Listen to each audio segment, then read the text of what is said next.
Sahih Bukhari 18. Book 2, Hadith 11. Narrated Ubadah bin As-Samit, who took part in the Battle of Badr and was an Aqib, a person heading a group of 6 persons. On the night of Al-Aqaba pledge, Allah's apostle said, while a group of his companions were around him, "Swear allegiance to me for 1. Not to join anything in worship along with Allah. 2. Not to steal. 3. Not to commit illegal sexual intercourse. 4. Not to kill your children. 5. Not to accuse an innocent person, to spread such an accusation among people. 6. Not to be disobedient when ordered to do good deed." The Prophet added, "Whoever among you fulfills his pledge will be rewarded by Allah. And whoever indulges in any one of them, except the ascription of partners to Allah, and gets the punishment in this world, that punishment will be an expiation for that sin. And if one indulges in any of them, and Allah conceals his sin, it is up to him to forgive or punish him in the hereafter." Ubadah bin As-Samit added, "So we swore allegiance for these points to Allah's apostle.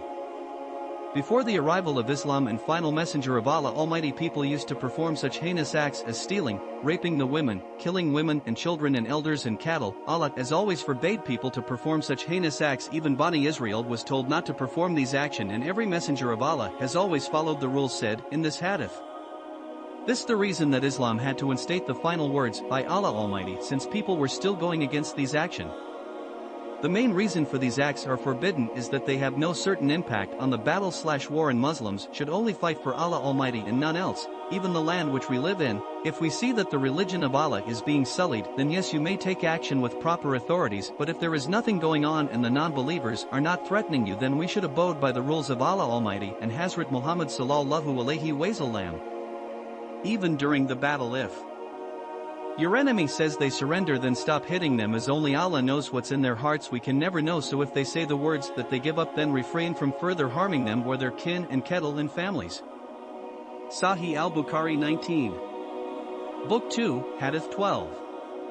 Narrated Abu Sa'id al-Khudri, Allah's Messenger said, "A time will soon come when the best property of a Muslim will be sheep, which he will take on the top of mountains and the places of rainfall, valleys, so as to flee with his religion from afflictions. Fi aman Allah."